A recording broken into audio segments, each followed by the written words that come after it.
Assalamualaikum warahmatullahi wabarakatuh. Bapak lanjutkan lagi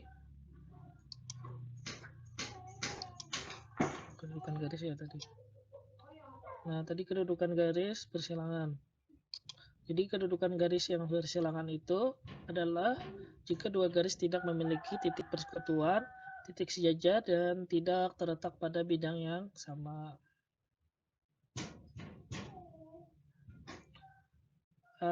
Pada kubus A, B, C, D, E, F, G, H, rusuk AB memiliki garis H. Nah, tentukan kedudukan rusuk kubus A, B, C, D, E, F, G, H terhadap garis H. Penyelesaian rusuk kubus yang berpotongan dengan garis H yaitu garis AB, garis AE, garis BC, dan garis BF. Rusuk kubus yang sejajar dengan garis H. Yang sejajar itu adalah CD dan EF dan HG. Nah, yang sejajar itu adalah CD, EF, dan HG. Rusuk yang berimpit dengan garis H adalah rusuk AB itu sendiri. Jadi yang garis H itu yang berimpit itu adalah garis AB itu sendiri. Rusuk yang bersilangan dengan garis H adalah garis CG, DH, EH, dan FG. Dia tidak bersilangan itu berarti dia tidak sejajar dan tidak berpotongan. Berarti dia berada di luar.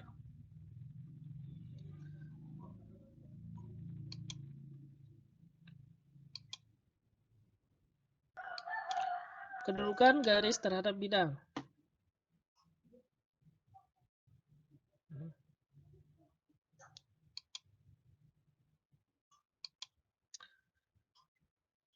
Nah, kedudukan garis terhadap bidang, garis terletak pada bidang. Jadi, garis ini berada di dalam bidang. Jika sebuah garis terletak pada bidang A, maka sekurang-kurangnya terdapat dua titik persekutuan pada garis tersebut yang terletak pada bidang A. Garis sejajar dengan bidang. Sebuah garis dikatakan sejajar dengan sebuah bidang jika memenuhi syarat sebagai berikut. Garis tersebut tidak berada pada suatu bidang. Garis dan bidang tersebut tidak mempunyai titik persekutuan. Garis tersebut sejajar dengan garis yang lain yang terletak pada bidang tersebut. Ini ada garis L dan garis K, dia sejajar. Garis yang menembus atau memotong bidang. Sebuah garis G dikatakan memotong garis bidang A jika garis G tidak terletak pada bidang A dan tidak sejajar dengan bidang A. Kasus seperti garis G dan bidang A mempunyai suatu titik persekutuan yang disebut titik potong atau titik tembus. Jadi garis G ini mau menembus bidang A.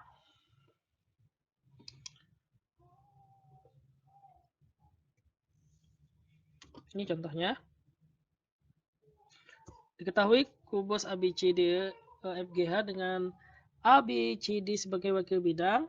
Tentukan kedudukan rusuk kubus terhadap bidang A. Rusuk kubus yang terletak pada bidang A adalah rusuk AB, AD, CD, dan BC dan CD. Ini gambarnya, nanti Bapak. Ini gambar tidak ada nih.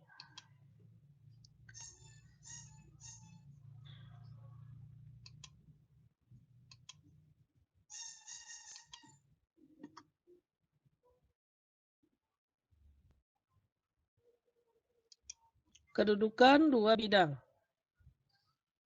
Nah, kedudukan dua bidang itu ada 4. Terdapat 3 kemungkinan kedudukan sebuah bidang terhadap bidang lain.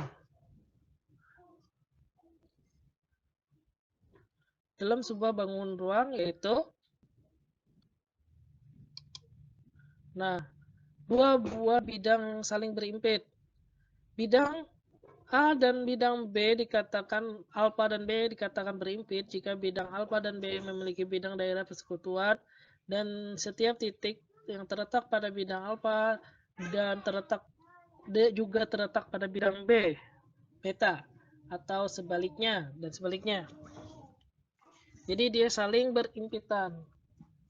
Sama seperti garis tadi.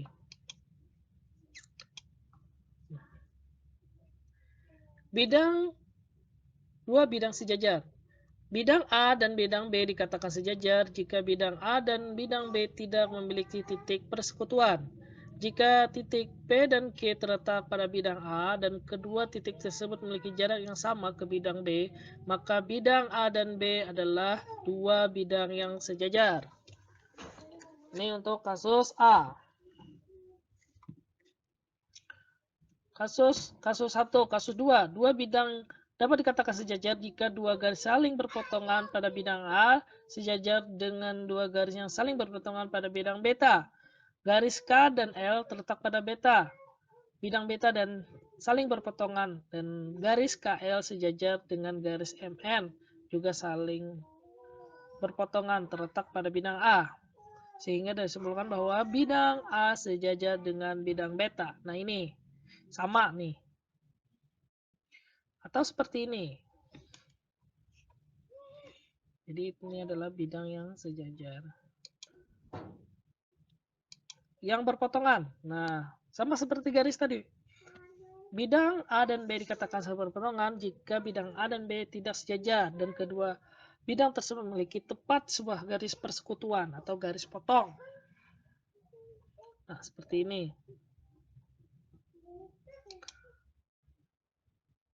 Perpotongan 3 bidang atau lebih. Nah, jadi jika perpotongan antara dua bidang selalu membentuk sebuah garis, maka perpotongan antara 3 bidang atau lebih dapat membentuk sebuah garis atau sebuah titik. Nah, jadi kalau dua buah bidang, maka akan membentuk sebuah garis. Sedangkan kalau 3 buah bidang, dia dapat membentuk sebuah garis atau sebuah titik. Nah, seperti ini misalnya.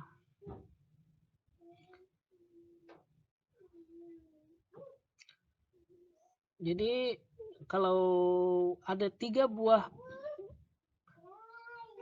bidang saling berpotongan, maka akan terbentuk sebuah titik, perpotongan pada sebuah garis, dan perpotongan pada 3 buah garis sejajar. Jadi dia bisa membentuk suatu titik dan garis seperti ini. Contoh soalnya ya. Nah, contoh soal.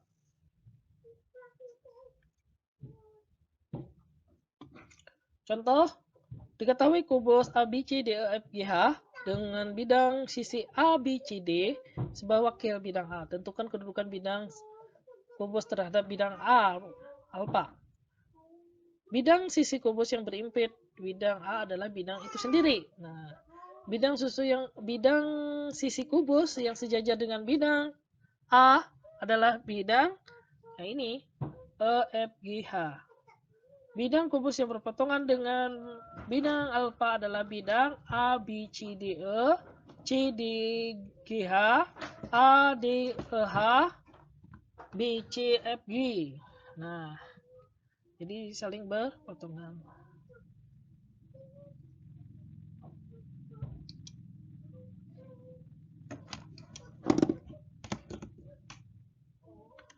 Demikian penjelasan Bapak. Mudah-mudahan kalian mengerti. Materi ini nanti Bapak bagikan di WA grup. Kalian pelajari. Kalau ada yang kurang paham silahkan bertanya. Nanti Bapak berikan soal-soal latihan lah. Jadi nanti kita diskusi kelompok. Demikian. Bila ada yang kurang paham silahkan bertanya di WA grup. Wassalamualaikum warahmatullahi wabarakatuh.